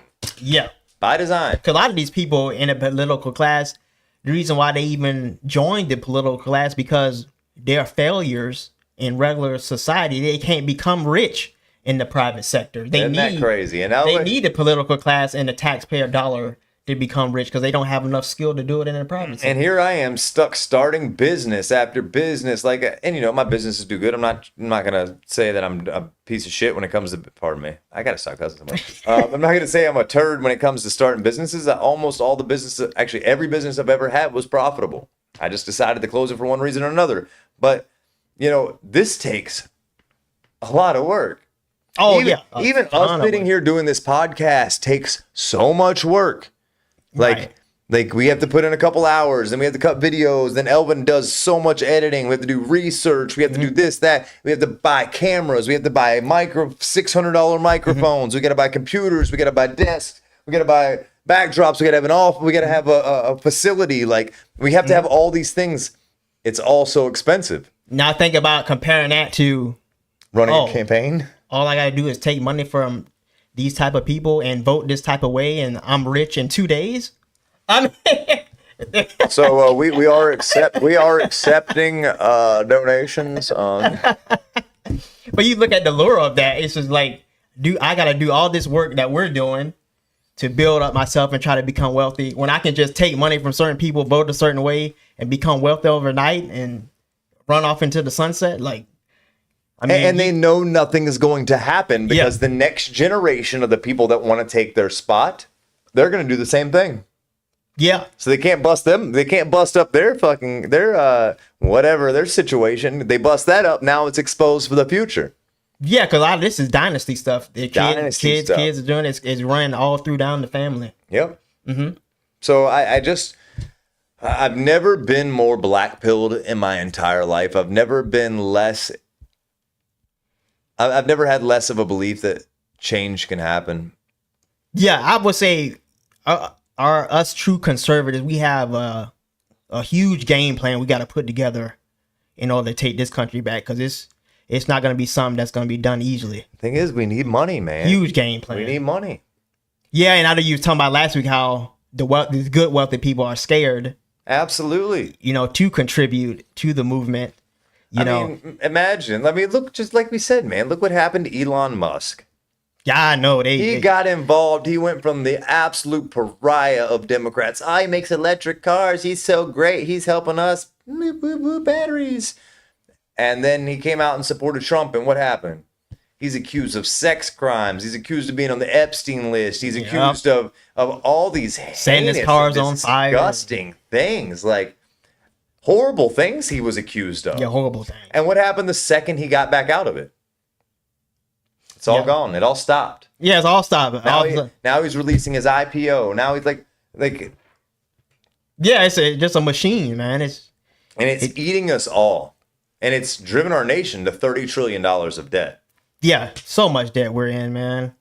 So, we'll probably never be able to get out from under that debt. As we move closer to midterms, man, I know that it's not like I don't have a bunch of followers here that are explicitly looking for my leadership or trusting me. I know that most of us don't know each other. You're getting to know me through the podcast. We do have some friends and family that tune in that are probably listening. And I can't tell you how to handle this now. I can't tell you what moves them to move forward. It's a tricky situation. It's tricky, man. I can't tell you what our next move is because I don't know. But I do know this, guys. We really need to think outside the box and figure something out because this ain't working. We're gonna lose our nation, and this is. I want my child to grow up with the American dream. The American dream, and I don't want to use pride as the word, but with the appreciation of living in the greatest country in the world. I want them to be able to have that appreciation. I want them to be able to experience the freedom I have had. I want them to experience the opportunity I've had. And, maybe my opportunity has been stipend here and there through politics, actually. But I still have a chance. I'm still doing very well for myself. I'm still living a freaking amazing life with a beautiful wife and a nice home and nice cars and trucks. And it's really nice.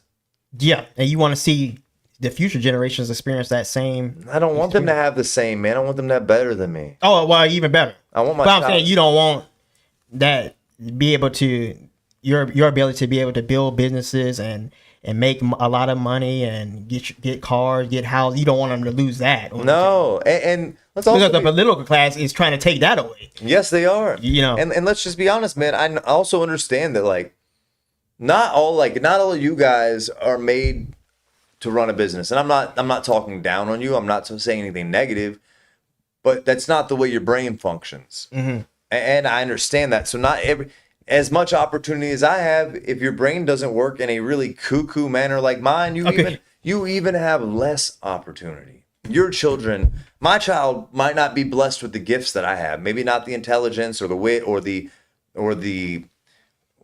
I don't know, just the kahunas to make hard decisions and in desperate times. They might not be blessed with these skills and talents. And if they're not, it's already screwed for them.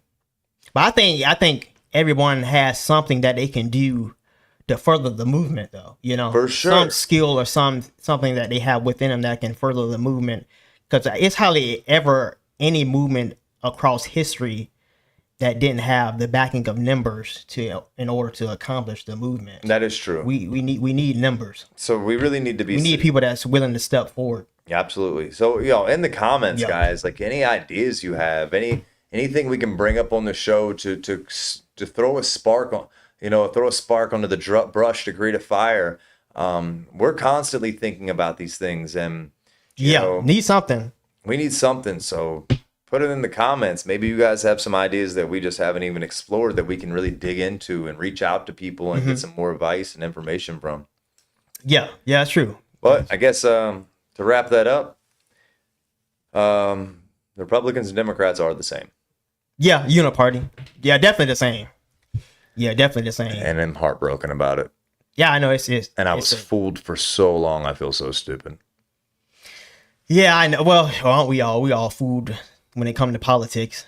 It's such a tricky game.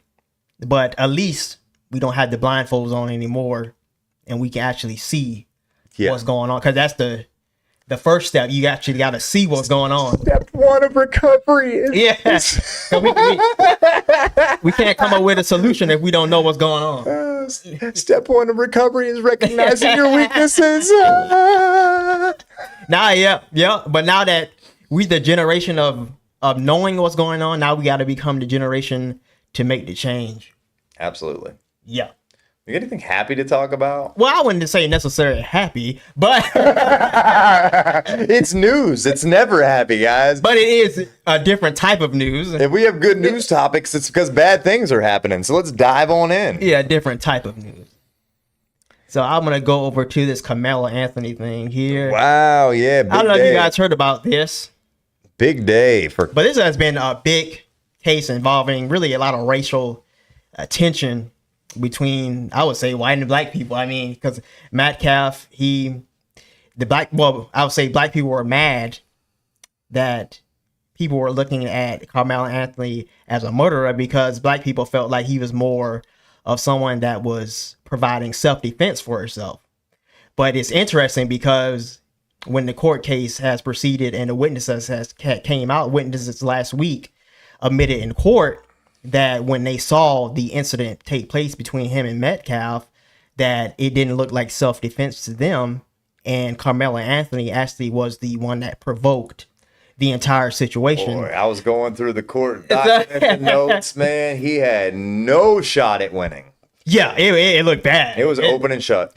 Yeah, that's why I think it took him like a couple hours. Did you see when the juror rolled their eyes at the defense? Oh, no, I didn't see that. The defense made the statement, or the asserted that Austin Metcalf fell on the knife and impaled himself. Oh, wow. No, that's a big lie. At the same time, they're claiming self-defense. Oh. Well, those two things, first of all, don't go together. The defense said that, and you watch judges take deep breaths and roll their eyes and shake their head. And at that moment, I knew that young man was going to prison. Yeah, that's crazy. And the witnesses really dug into him because before black people started saying, oh, this is a racial issue, what some black people might not know, some of the witnesses were actually black. Were they? Yeah. So you can't even play, oh, the witnesses were white, so of course they were going to say a story that goes against Karmelo Anthony. No, some of the witnesses were actually black. So this gives even more credence and credibility to what actually happened in that tent on that day. So it's crazy, man. But I want to read this article to you guys just to get started with this topic. So it says a Collin County jury found Karmelo Anthony guilty of murder in the fatal stabbing of 17-year-old Austin Metcalf during a Frisco ISD track meet, bringing an end to a closely watched trial that drew national attention and sparked debate over self-defense, race, and school safety. Anthony, now 19, has been charged in the April 2nd, 2025 killing of Metcalf at Cokendale Stadium in Frisco. Oh, you thought I was missing it? Well, I would have missed that one. I was like zooming in on it. Is as prosecutors argued, Anthony intentionally stabbed Metcalf during an altercation between the two teenagers, while the defense attorneys contended Anthony acted in self-defense. But as we know, this self-defense got blown out of court because the witnesses came forward and said what they saw did not look like self-defense. And actually, Karmelo Anthony actually provoked the incident with Metcalf. And also, the witnesses also said that Metcalf actually stated to Karmelo Anthony that he actually didn't want to fight him too. So that gave even more credence too. He said, I'm not going to fight you at a track meet, man. Yeah. I'm not going to fight you at a track meet. And they were actually, I didn't know this. I found this out yesterday. That tent, they were actually discussing their game plan for the track meet.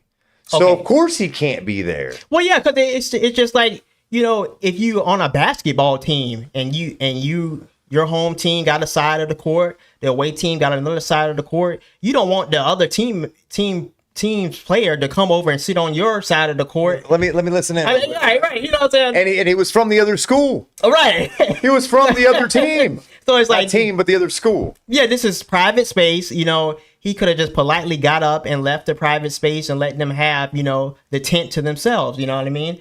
But of course, you know, we have black people, unfortunately, that I would say they're aggressive when it comes to another race, especially like a white person telling them what to do. Oh, do you disrespect disrespect me?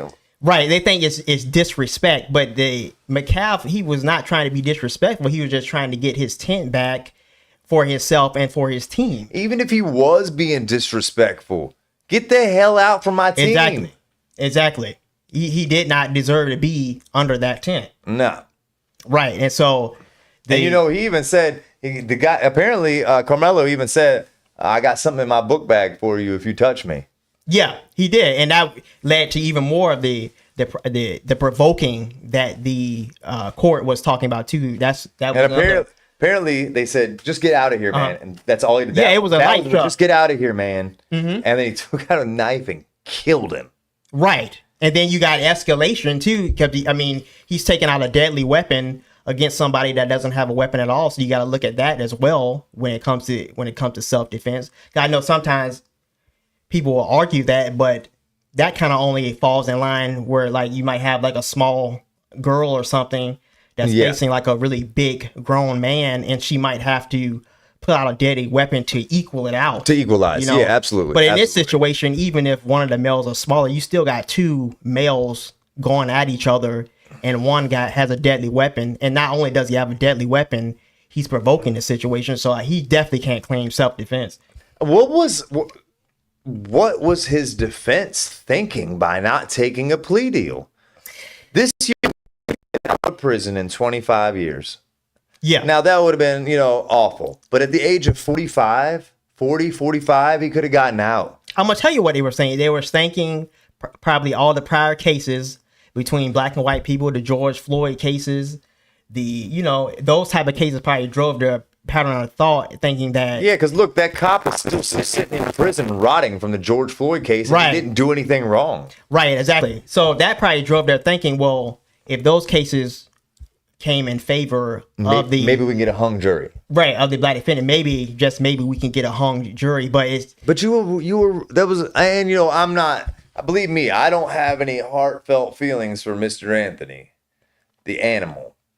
But that's a young person's life. You got to take the plea deal. Yeah, because he can get out at 45. He can try and clean his life up. Who knows? Maybe even get married and have kids and have a normal life after. He might be able to change some things around. And instead now, it's over. He's going to get like 60, 70, 80 years. Yeah, I'm afraid they're going to give him a long time. Now, I know I was looking at some other podcasts. They were saying they might be leaning on him because of the age in which it took place. You know, so that they he's charged as an adult. But he is charged as an adult. So once they charge him as an adult, I don't think they're technically allowed to consider your age.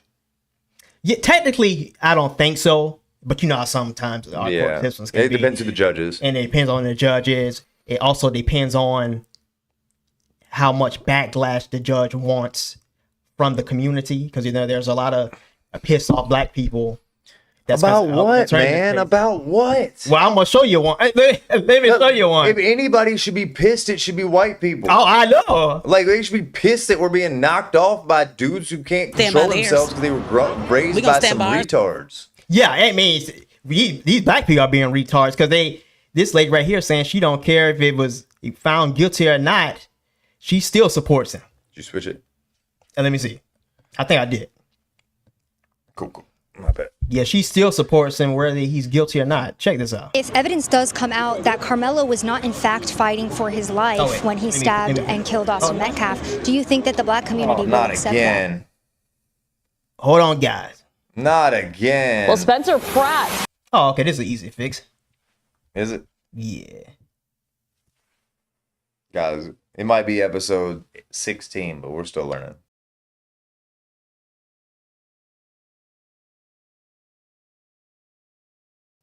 There we go. I should be able to hear it now.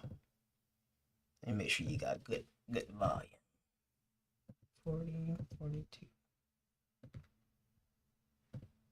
Testing? Okay, yeah, we got it. Should be able to hear it now. If evidence does come... Oh, you do have touchscreen, don't you? Mm-hmm. Okay, let's listen to this. Just foolish what she says.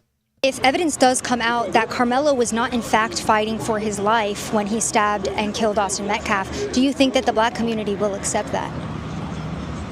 If evidence shows that he did not, no, we're going to stand by ours regardless. They stand by theirs. Oh. We're going to stand by ours regardless. I'm a mother first. First off, oh my God. Before we get into what she has to say. Oh my God. This fucking hood rat's out here drinking bottles of wine at a protest. Oh, I didn't even know that. She got a bottle of wine in her pinky finger at a protest. Of course she's ignorant. Man, this is crazy, man. Could you come get your people?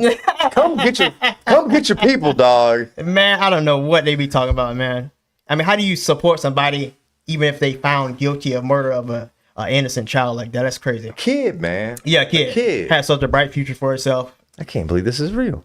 Yeah, you didn't see this? No. Yeah, it's crazy. A black mother. Let me put that on there. I'm an African American mother, so I have to put away my color first and step into the motherhood. Nobody wants to see their child slain, so I do want to send prayers to Austin Metcalf, their family. But at the end of the day, I got to think like, okay, what did you do to him or whatever to cause this to happen, the reaction? He didn't do anything to him. Why? Okay, so, there's this page called Booked in Leon on Facebook, and it shows every person that's arrested. Mm-hmm. And every time it's a black person doing a violent crime, half the comments say, "What'd they do to that man? What'd they do to that girl? Free my cub. Yeah, what'd they do to that girl?" I've heard that before. Like, what do you mean, what'd they do? No, why don't you ask her what she did? Yeah. Ask her what she did. Ask her why she couldn't control herself. He couldn't control himself. Why?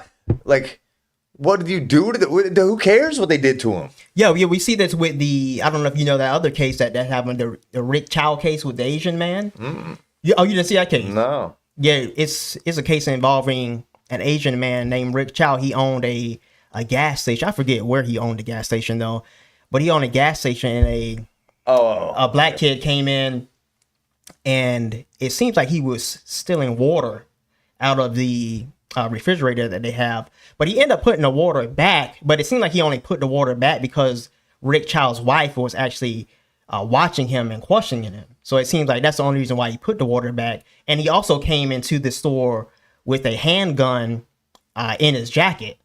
And it's very weird that a 14-year-old would come into a gas station with a handgun in their jacket. So Rick Chow thought that he was stealing out of the store. So when he exited the store, Rick Chow and some of his family members ran behind him. But it seems like what ended up happening is the young kid, he tripped and fell, and the gun fell out of his jacket onto the ground. Oh. Right. And it seems like I don't know if it was from testimony but from some type of evidence throughout the court case that he might have picked up the gun. And then when he picked up the gun, Rick Chow thought he was going to pick up the gun and shoot at them. Obviously. So Rick Chow shot him. Yeah. Right. So that was another big case too. Did he get in trouble? Rick Chow, he actually he was in jail for, I think, 3 years waiting on the trial. But just a few days ago, he got acquitted of all charges. So no different than the January 6th people where they lock your ass up for years. Right. So it's sad that he even had to go to jail for 3 years to wait for the trial. but he did end up getting acquitted for it, and he wasn't charged or convicted with murder for killing him, because through the court case they found out that what probably actually went down was he was reaching for the gun, and then Rick Chow reasonably thought that his life was in danger, so that's why he shot at him. Because a lot of people think, for some reason, a lot of Americans think that reasonable I think they call it reasonable doubt is not implemented when it comes to shooting cases. So just because that's a reasonable doubt, right? That's reasonable, right? Reasonable. Just because it looks like, just because the defendant didn't actually pick up the gun completely and aim it at Rick Chow, doesn't mean that Rick Chow can't make a judgment that he can shoot the person if it looks like I kicked him out of my store. He fell down and then picked up a gun. Yeah, and I got the blasting. Yeah, it doesn't have. You don't have to be getting aimed at, but just if it by looks the time it's aimed at you, you're dead. Right, exactly. But some Americans think that it's supposed to be where the person is supposed to be aiming at you, but it's not. It's not like that. The person doesn't have to aim at you. Just if you think the person is about to put your life in danger, you can shoot at them and rectify the situation. So it's People are very ignorant about the law. Yeah, very ignorant about the law. That played into the other cases like ICE. You remember the cases in Minneapolis? People didn't understand that if ICE officers believe that their life is in danger, they don't really have to have a gun to their head, but just the thought of their life being in danger, they can proceed and retaliate and protect themselves. Wow. Yeah, so it's very interesting. Very interesting. But yeah, I just thought you guys might find interesting how ignorant she was on how she still would be in favor of Anthony, even though he would be convicted of the crime. No, now, I'm not surprised. Yeah, I know. Yeah, I know. I'm not surprised by that at all. Now, if you guys don't believe us when it comes to the witness testimony and the witnesses saying that it was not self-defense and he did provoke the situation, we're going to play this video for you for confirmation. So let's get into this. So now defense attorneys for Karmelo Anthony making their case, claiming he acted in self-defense when he fatally stabbed Austin Metcalf at a high school track meet. The state rested his case on Saturday. Brooke Taylor is live in McKinney, Texas, to bring us up to date on this case. Brooke. Hi, Bill. Well, the testimony during this trial has been emotional. The jurors heard from more than a dozen students that were under the tent and saw the stabbing. Now, prosecutors straight up asked several of these witnesses, was this self-defense? And they simply answered no. So Karmelo Anthony, he is charged with murder after admitting to fatally stabbing 17-year-old Austin Metcalf in the chest during a high school track meet last year.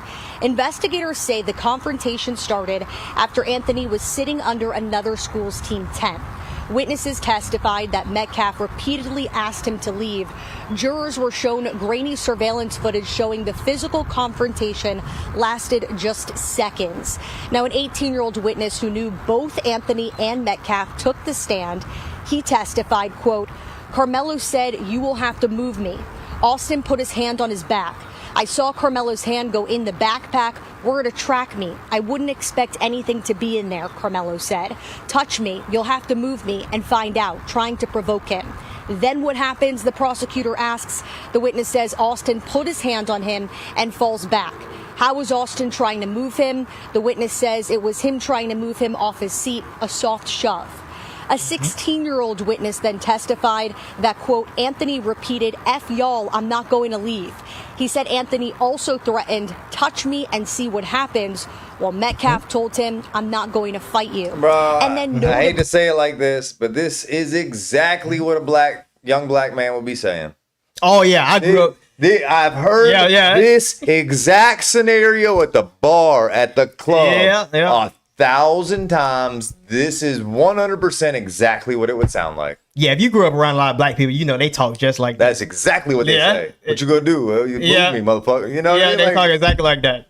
Yeah. This was big over the weekend. One of the defense's own witnesses during cross-examination said, quote, "I think Karmelo was in the wrong." Prosecutors added, did Karmelo Anthony provoke the confrontation? The witness answered yes. Now, the state rested after calling 21 witnesses. Now the defense presenting their case. We're expected to hear from more of their witnesses today, Bill. Wow. Okay, Brooke Taylor, thank you. So it sounds like it was pretty open and shut. That was a really open shut case. It's pretty easy because the witnesses they had were just great witnesses, and they saw exactly one way down. So how do you feel about there open being and shut. 0 black people on the jury? I don't feel too bad about it, and the reason why I don't feel too bad about it is because they were actually going to put some black people on the jury. 3 women. And they were talking like they would, no matter what took place, would side with Anthony. Well, they were all 3 teachers as well. Oh, and teachers too. I think 1 or 2 of them recused themselves because they said they wouldn't be able to give an honest thing because they're teachers. Mhm. And then the other one was like, no matter what, Yeah. that boy, yeah. Right. So if you got black people thinking like that, I don't really have a problem with them not putting any black people on the jury. That's such a common way for black people to think that it's no surprise none of them ended up on the jury. Yeah, yeah.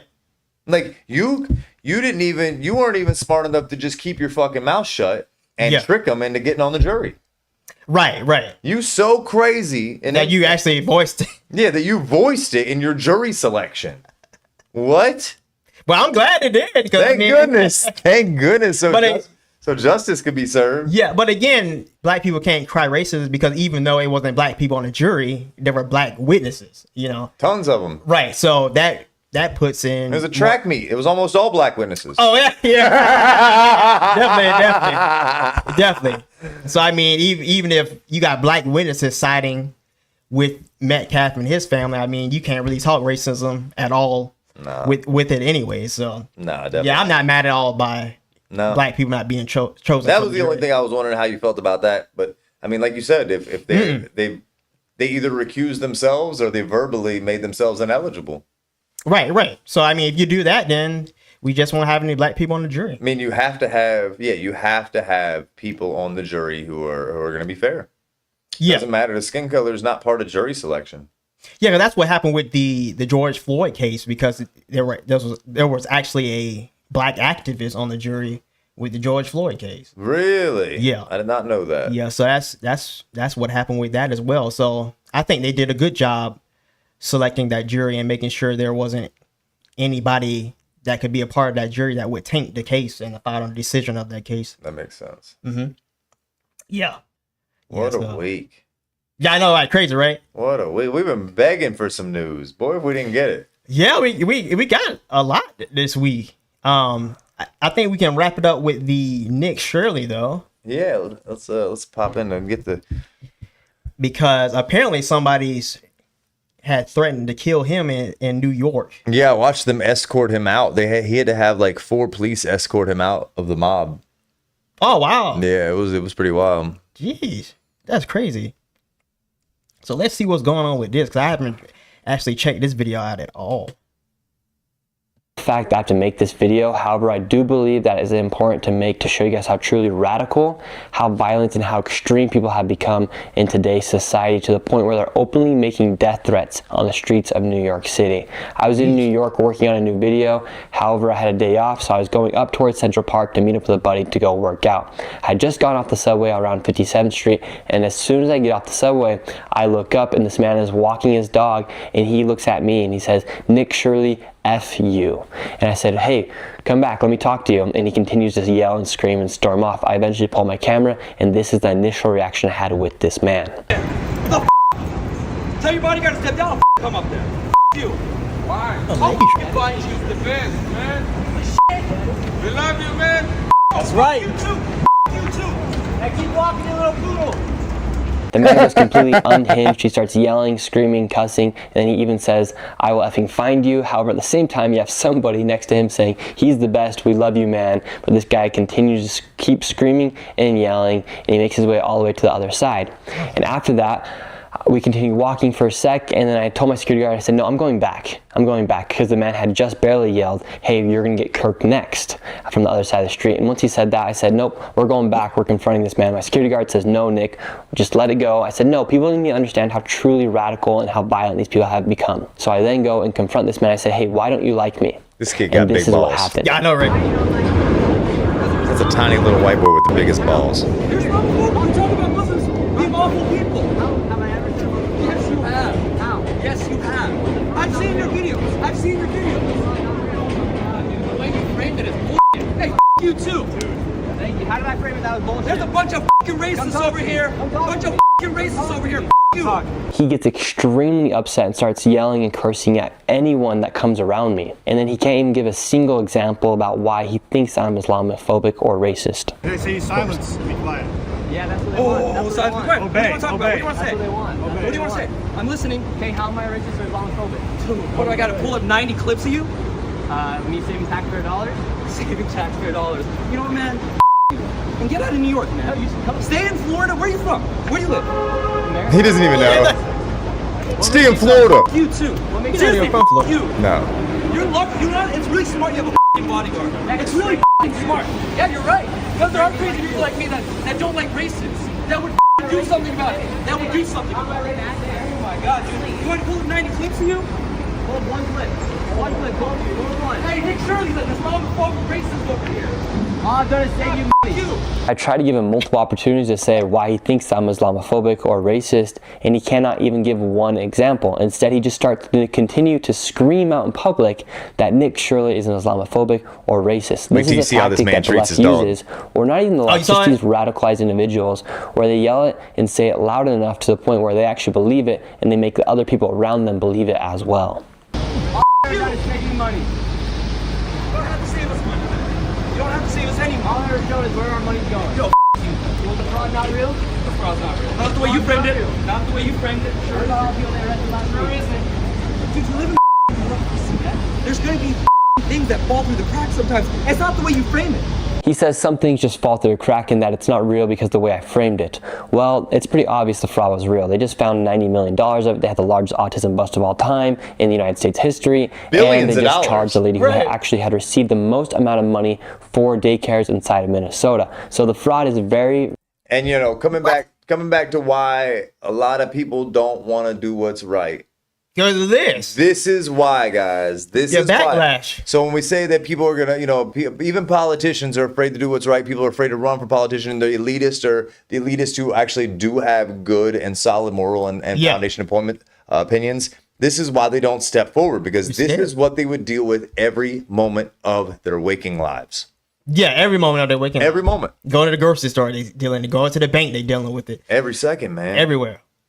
Very, very much real. But these people don't want to say that it's real because it breaks their entire logic. But this is where it gets super, super interesting when I ask him, well, what have you done to help society? How? What have you done different? How do you help society? How have I helped society? Okay.